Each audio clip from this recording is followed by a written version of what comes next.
Bismillahirrahmanirrahim. Rahmeti hem merhameti bizlerge şiksiz derecede keng bulgan. Allah ismi bilen başlayız. İhtibarınızga büyük İslam taqlimatına bağışlangan dini, içtimai, milli medeni programımızın bugünkü çıkarılışın takdim etemiz. Исәнмесез, hürmetli televizor караучылар. Biz sizni Balkış programmasında selamlayız. İl kurgu 50 sım, nujası bilen 100 sım diler. Bu şınlap da şulay meken? Doğru fikir. Müslümanlar, gımmen bendeler, yeryüzünün kaçsığına kıydığalarında, kaçsığına tüveklerinde geçeseler de bir-birsin görüp, anlaşıp geçerge tiyiş. Süyüklü Peygamberimiz ana şulay nasihat etken, bir-birsinin şatlığın, kuanışın bolsa hasretlerinde ortaklaşu bizning dinimizde sünnettir. Hazret, siz yaş qına bit İran ilinde bulgalıysiz. Andağı xalqlar, Müslümanlar bilen oralaşasız. Alarның siyasi fikirleri neçe gerek? Bik orunlu sırav. Siyasi fikirleri türlüçe. Lakin hakiki şuna aytırga gerek. Galimning bit anın bir qaraşı hazine. Galimning bir sözü özü bir kitapxana. Gımmen sözünün büyüğü, ol büyüklerimizin sözü. Bugün bu cihetten sizden ihtibarınızga İran İslam Cumhuriyeti Al-Mustafa isimindeki İslam Üniversiteti koramağındaki Resul Ekrem Üniversiteti'nin rektörü, galim Mahmud Ahmadi gali janapları bilen engeme takdim etemiz. Ol bugünkü siyasi akış, iller, devletler, kıdgalar arasında bulgan meselelerge koglaşak. Bu taglimat, bu fikirler sizlerge nur bulup kirsin.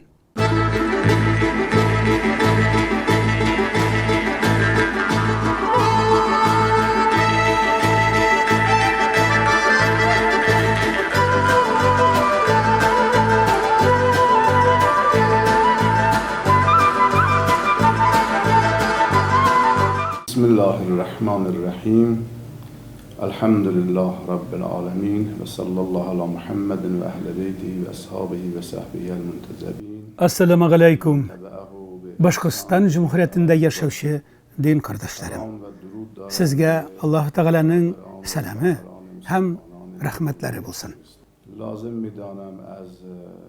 Fırsatından faydalanıp İslam için kış salgan, İhlas Müslüman dini uyuşmasına, hürmetli Muhammed Hazretlerine özümden rahmetlerimni bildirem. Sizge müracaat etip bir neçe söz aytırga tileyim. Bugünkü gün ol ortak til tavukunu. Hazırgi vakitte Rusya hem şul hesaptan Başkistan aldığında bir ne kadar mümkünçilikler hem de korkunçlar da var. Biz de sizin bilen bu hakta söyleşip olacakmız. Hazırgi günde Başkistan'da yaşayan Müslümanlar dini vazifalarını ötevde irikli halde. Bu Allah-u Teala'nın bir bülegidir. Din kısılgan şaklar indi artta. Rusya'nın aligi yetakçısı Vladimir Vladimirovich Putin alıp bargan siyaset Müslümanlar aldığında öz dinlerin tutuda köp mümkünçilikler aşa. Rusya'da gözetkenimiz din irikligi, din ehilleri hislerine hürmet, dinler ora tatuhu yaşav prinsiplarının taralığı, aligi söylegen mümkünçiliklerdendir. Aligi günde Vladimir Vladimirovich Putin tarafından alıp varılgan dinler ora tatuhu yaşav prinsibi bik zor fırsat sizin için. Şuna göre bu fırsattan ise yaxşılap kına faydalanırga tiyişlisiz. İslam dini ol ahlak dini. Şuna da biz Müslümanlar ahlak düzetu hem kamilleştirude birinçilerden bulurga tiyişlibiz. İslam ol iriklik, merhametlilik hem tanışlık dini. İslam kişilerge nişikte bulsa ziyan zarar keltiruvni, ularga yonavni tiya. İslam kişilerde javoblılık, jamiyatda tatuv yashaw kerakligini anlatuni tarbiyali. Bu dunyoda qilgan amallarimiz ishinde ahiratda javobga tortilishimizni o'rgatadi. Qur'onda فَمَنْ يَعْمَلْ مِثْقَلَ ذَرَّةٍ خَيْرًا يَرَهُ وَمَنْ يَعْمَلْ مِثْقَلَ ذَرَّةٍ شَرًّا يَرَهُ. Kim tuzan bir tügü kaderligine iyilik kılgan bulsa, hatta şulda görünür. Kim tuzan bir tügü kaderli eşeklik kılgan bulsa, ul da görünür, dip eytiler ki, bizden kılgan amellerimiz, hatta tuzan bir tügü şekilde bulsa da, yaman mı, yaxşısı mı, kıyamet gününde görünecek. Hem biz ul işgimlerimiz için sıralaşacakmız. Şuna göre, İslam etikasına göre hem normalarına göre de kişi her ameli için tulu cevaplık tuta. Bu Rusya'da bulgan eligi mümkünçiliklerden. Havf, xatarlar, yonagan korkunuşlar ise nindilersin. Elbette birinchilardan bo'lib, Rossiya musulmonlarining o'zaro tarqov bo'lulari ham o'zaro fitna chiqaruvlaridir. Bugungi kunda dushmanlar Rossiyani balakay davlatlarga bo'lirga planlashtira. Ham bu ishroqda Rossiya musulmonlaridan foydalanuvni eng o'ng'ayli etib topa. Ham shuni aytasim kelar, qardoshlar. Bu düşman bik azirlikli. Onun kolunda bu makrli işlerini işler için türlü teknolojiler de var. Öz maksatlarına erişir için olar. Hatta kişi turmuşundaki izgi urununu tutkan dinden de baş tartmıyorlar. Şulay Rusya Müslümanları arasında eligi vakitte aktif ravuşta takfirçilik fikirleri taratıla. Şul sebeple Müslümanlar arasında fitneler bitmiyor. Bu işte onlar zor güçlü yaşlar bilen işlevge yöneldi. Bugünkü günde Rusya Müslümanları bu havufni, bu korkunuşni görüp alırga. Hem bütün güçlerin onu bitirüge, taşlarga tiyişli. Bu korkunuş real. Hem uydurma tügül biligiz. Takfirçilik karışları Muhammed Peygamberimiz sallallahu aleyhi ve sellem bilen hiç günede beyli tügül. Bu ideoloji tulusun şahatalı hem kişilerini yoldan yazdırışıdır. Eligi karışlarının sahabeler bilen de bir günede elimdesi yok. Hem ol Resulullah davrında bargan vakigalarını dürüst anlamauga negizlengen. Elbette bu tema bir kutlavlı. Hem mahsus bilgiçler bilen jeyilip ayrım söyleşuni talep ite. Ayrım televizyon tapşırı şevlerinin gerekliğine işaret yasay. Şuna göre de men bu meselelerinin keskin buluğunu aytip uzdım. Bu problemini nişik şişerge, nişik hal iterge bu hakta söyleşik. En ilk men Başkursistan yetakçileri hem de galimlerinin takfirçilik meselelerini jintiklab İranülerin ötenirdim. Biz ise İslam İran Cumhuriyeti galimleri bu meseleni hal etüde yardım ite alabız. Çünkü İran elgi vakitte bu kabahat ideoloji bilen kurashuvda birinchi saflarda turadi. Takfirçilik ol ideoloji. Şuna da onun bilen kış dilinde söyleşu neticeli bulmaz. İdeolojiye karşı tik fikri, ilmi usulları bilen gine kurashu kolay. Şulayken Başkistan galimlerine jeyilip bu ideolojini öğrenirge, ona karşı turu yolların tabarga tiyişli. Men özüm uzun yıllar davamında İslam ideolojisini öğrengen alim. Bu ülkede doktor derecesine eriştim. Tecrübemde baytakkına şu tecrübe bilgenlerime dayanıp aytamki, takfirchilik islomga, Qur'onga ham aqlga qarshi kela. Dinimiz bilan uning hech qanday o'rtoqligi yo'q. Biz Al-Mustafa ismli xalqaro universitetida takfirchilik ideologiyasini jintikli ravishda o'rganamiz. Ham o'z studentlarimizga uning bilan kurashuv usullarini, yo'llarini o'rgatamiz. Tag'da bir qat aytib asızıqlayımki, takfirchilik bilan tek akademik, fanni usullar bilangina kurashirga kerak. Aligi söyleganlarga natija bo'larak shuni aytam. Aligi ideologiya jintikli ravishda o'rganilirga tegish. Uning bilan kurashuv yo'llarini bulduruv lozim. Bu izgi ishga barcha olimlarning birlashib fikrlashuvi ham tutinuvi kerak. Shulayda men Kurshi davlatda yashovchi bo'larak Rossiya yetakchilarini ham Rossiyaning turli kuch strukturalarini murojaat etarga tilar edim. Mana endi 20 yil davomida men Al-Mustafa xalqaro universiteti qaramog'ida bo'lgan Rasul Akram universiteti fan soveti a'zosi bo'lib turam. Men aligi o'quv yurtida o'qituvchi bo'lganligimdan dunyoning turli tubaklaridan kelgan studentlar bilan ish etam. Shusha studentlar ustozi bo'larak sizga xabar etamki, men 90-yillardan Gorbachev prezident bo'lgan davrdan olib aligacha Rossiyada borgan proseslarni, vaziyatni o'rganib kelam. Bu so'zlarimni men islom bilgichi, dunyo ko'lam olimlar bilan aralashuvchi, xalqaro proseslar bilan yaqindan tanish bo'lgan kishi bo'larak сөйлейм. Mening spetsializatsiya islom fanlari. Sovetlar Soyuzi ham Rossiyada borgan proseslar bilan tanish kishiman. Men Iran Cumhuriyatiga bilim orttiruv sayohati bilan kelgan. Destalagan olimlar, o'quvchilar bilan aralashib, ko'rishib turam.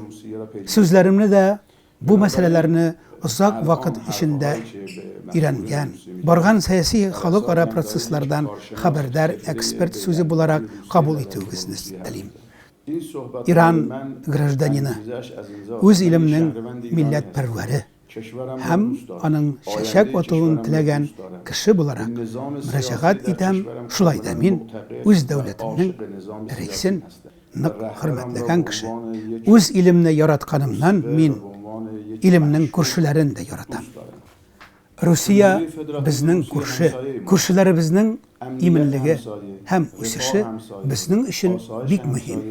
Bu bizning o'sish bilan eminligimiz. Bizning Rossiyadan kutganlarimiz, andagı manfaatlarimiz ko'p. Birinchidan, Rossiyada ham SNG davlatlarida bizning din qardoshlarimiz yashaydi. E'tiqodimiz bo'yicha musulmonlar qardoshlar. Shunga da o'z qardoshlarımızın tinchlikda, eminlikda bo'lularini bek muhim deb topamiz. Musulmon bo'lmaganlarga kelsak da, ular da bizning qo'shnilarimiz. İslam ta'limotine ko'ra ularning bizga haqlari. Bundan chiqib biz Rossiyani qo'shni deb aytamiz. Qo'shni bizning kuch quvvati, ol bizning kuch quvvat. Bular barisi İran bilan Rossiyaning strategik soyuzdosh bo'lirga birgalab takfirchilik ham takfir ideologiyasini qarshi turishga chaqira. Qisqachagina bo'lsa-da sizga takfirchilik haqida so'ylab o'tayim. Payg'ambar Efendimiz sallallohu alayhi va sallam Qulu la ilaha illalloh tuflihu. Allah'tan başka ilah yok deyigiz. Hem qutulug'iz deb aytdi. Ushbu kalima-i shahadatni aytgan har kishi islom tarafından yoqlovli bo'la, hem shariat bo'yicha huquq egasini o'rila. İslamda ikki tushuncha bor. Mu'min hem Müslim. Kimsin olar müminler hem Müslümanlar. Müslim yaki Müslüman. Kalime-i şehadetine aytgan kishi. Bu kishilarni biz qibla ahillari deb yuritamiz. Kalime-i şehadetine aytgan her bir insan İslamga berilgan sanala. Hem onu başka Müslümanlar hürmetleriga, haqqına kirmasga tegishli. Masalan, bir kishi Müslüman bo'ldi. Amma diniy vazifalarni o'tay olmay. U albatta menga qarab Müslüman bo'ludan to'xtamay, amma gunohli sanalar. Mümkindir ki bar Müslümanlar da İslam emirlerin to'lsincha o'tamilar. Amma şuluk vaqtda Müslümanlıktan da şapmaylar. Şuna ko'ra Müslüman bo'lu ol ko'proq tashqi yoqdan qo'y bir islomiy talablarga to'g'ri keladi. Ya'ni Allohning birligin, ham barlig'in, hamda Muhammadni sallallohu alayhi va sallamni payg'ambar bo'larak tanuvga qaytib qola. Şulay iki kalime-i şehadatni aytgan kishilarni biz Müslüman bo'larak qabul etarga tegishlibiz. İmanga kelganda esa ol yurak ishi, ol kishining ko'ngil sharifine bağlı. Mümin ol İslam yüklagan vazifalarni yerine yetkirib o'tavchi. Ulgash jannatli bo'lashak kishidir. Endi Allah Teala'ni hem Resul Ekrem'ni tanımagan kişi kafir sanalır. Eğer kişi bu iki ışanı negizine karşı kelmeyken biz onu kafir deyip ayta almayız. Көз алдыгызга Müslüman bulgan bir kişini getiririz. Mına ol Allah Teala'ga ışanmayım dey. Ya ise Muhammed Peygamberimiz sallallahu aleyhi ve sellemni tanımay. Ya ki dinimizde farz bulgan aybirlerini inkar ite. Mesela namaz, hac farz tugul diye. Şınlap şulay aytayken ol şırakta bu kişi kafirge aylana. Amma kişiden niga namaz kılmışsın deyip sıragan şakta aliga vakitim yok, elimin yetişmedim deyip cevap qaytarsa, onu kafir deyip ayta almayız. Aydagiz takfir düşüncesine anlatma birik. Peki yaki bu İslami emrini ötemegeni arkasında dinden çıgaru. Mesela izgi yerlerini ziyaret etken kişiler onlar için kafirler. Bu takfir. Demek takfir ol Müslümanlarga nahakka kafir yarlığın tağıdır. Yaki bir Müslüman ikinci Müslümanını dinden çıgarıdır. Takfirçiler гадәттә үз идеологиясына туры килмәгән карашлы кешеләрне кафирлектә гаеплиләр. Алар белән ризалашмаган кеше кафир. Ягъни безнең белән булмаган мөселман түгел. Принципы буенча эш итеп, тыныч рәвештә кешегә үлем карары чыгаручылар. Шулай иттереп, Башкортстан мусульманнары булсынмы, башка җирләрнекеме, аларны ансат рәвештә кафир дип игълан итеп, кан агызуны халал итәләр. Бу агым ислам тарихында булып үткәннәрдән. Аларны элек харижитләр дип атыйлар иде. Изге халифалар вакытында чыгып, бу агым әһелләре Hazreti Галигә каршы көрәш алып бардылар. Ахыр чиктә араларыннан берсе Hazreti Галине Рамазан айының 19-нчы көнендә үтерә. Исеме аның Ибн Мөлҗам Муради була. Шуңа күрә бу идеология, бу агым яңалардан түгел. Аның үз тамырлары, тарихы бар. Шуңа күрә такфирчиләр үз идеологиясе белән ризалашмаганнарны диндән чыгаралар. Бүгенге көндә дә без сезнең белән Ирак, Сүрия җирләрендә мәчетләр җимерелүне, мөселманнар каны түгелүне, кеше сату, аяк баскан вакытларның шаһитларыбыз. Булар барысы да аларның тарафыннан pak İslam için kuraş deyip iğlan etdiler. Tik olar gına şın musulman, olarning sözügine söz, olarning işlerigine izgi, aqolganlari kafirlar. Bu fikir qarashlarga olar Qur'onni hem hadislerini yalgış anlaw neticesinde keldiler. Hem şul yalgış yol bilen eli de kişilerini okutalar. Kızganışqa qarşı. Әлеге вакытта аларның үз аллы оқыту үзәкләре бар. Шулай, кайбер дәүләтләрдә алар эшләрен аң билим тарату үзәкләре аша башкаралар. Яшьләрнең башын бутыйлар. Яшьләрдә аларда укып чыккач, идеологияларын үзләренә сеңдергәч, үз илләренә кайтып, шулай ук тәкфирчилек белән шөгыльләнүне дәвам итәләр. Яшьләр дигәннән алар үз рәтләренә иң шәп, актив булганнарын җәлеп итәләр. Узак вакытлар кирәк тапканча тәрбиялиләр һәм өйләренә кайтарып җибәрәләр. Тегеләр исә мәчетләрдә имамнар булып эшкә керәләр.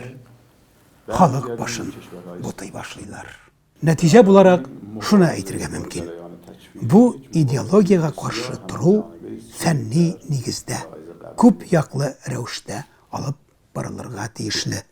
Бу агым дини агым. Аның үсә торган җирлеге мәчетләр һәм уку йортлары. Димәк, бу урыннарны беренчел карарга кирәк. Әгәр дә тәкфирчилек янгыны бөтен Русияга капса, аның төтене безнең күзләребезне сызлатачак. Рөхсәтегез белән сезгә Владимир Владимирович Путинның сүзләрен китерәм. Иран лидеры белән күрешкәндә әйткән, тарихка кирип калган сүзләрен китерәсем килә. Без бер кашанда дусларыбызга хыянат итмәячәкбез, аркадан сукмаячакбыз. Без дә үз чиратыбызда шуны әйтәбез ки, Русия ул иң беренче безнең кардәш, күрше һәм стратегик союздаш. Без бер дә үз дусларыбызны ялгызын калдырмаячакбыз. Шуңа күрә мин Русия җитәкчеләренә мөрәҗәгать итеп, шуны әйтәсем килә ки, Русия мөселманнары сезгә хәвеф, хәтәр, куркыныч түгел, бәлки зур бер мөмкинчелектер. Дошманнарыбызга Русияда исламофобияны таратырга мөмкинчелек бирергә ярамый. Алданган бер бәләкәй төркем мөселманнар аркасында башка мөселманнарны да юлдан язган дию дөрес булмас. Әлеге вакытта Сурияда тәкфирчиләр ягында сугышып хаталанган яшьләргә карап, без калганнарга да хаталанасыз диергә хукыбыз юк. Хәзерге вакытта тәкфирчиләр Русия мөселманнарының түбән дин белемле булуларыннан файдаланалар. Димәк, тәкфирчилекнең үсүе динне белмәгән кешеләр арасында күзәтелә. Тәкфирчилек үсентеләре наданлык һәм элементар дини белем булмаган мөхиттә пәйда була. Шулай булгач, бу фирка белән төпле көрәш алып барырга тиешлебез. Тиешлебез икән, без яшьләребезнең, мөселман эшлеклеләребезнең һәм галимнәребезнең ислам дине буенча белемнәрен ныклы итәргә тиешлебез. Шуңа күрә дә тәкфирчилеккә каршы көрәшнең иң кулай төре, иң җайлы ысулы ул дини белем мәртәбәсен күтәрүдер. Шуңа күрә Русия өчен йөрәкләр янган һәр бер җитәкчегә һәм бар кешеләргә мөрәҗәгать итәм ки, бу эштә ярдәмче булсагыз иде. Русия халкы арасында дөрес ислам аңлаешын таратырга мөмкинчелекләр тудырсагыз иде. Без исә сезнең кардәшләрегез, күршегез буларак, сезнең игътибарыгызга үзебезнең булган барча укыту чыганакларын, университет, мәдәни агарту фондларын сезгә хезмәткә куярга әзер. Уку йортларыбыз Кылач ачып, сездән килгән шәкертләрне, галимнәрне, мөселман эшлеклеләрен кабул итәчәк. Үз сүземне сезгә Башкортстанда һәм башка ислами җумһуриятләрдә яшәүче мөселман кардәшләрем, Русия җитәкчеләренә һәм барча русиялеләргә кайнар сәламнар, тынычлык һәм бәрәкәт теләүләрем белән тәмамлыйм. Ассаламу алейкум ва рахматуллахи ва баракатуh. Сезләргә Аллаһның рәхмәте ва бәрәкәтләре булса иде.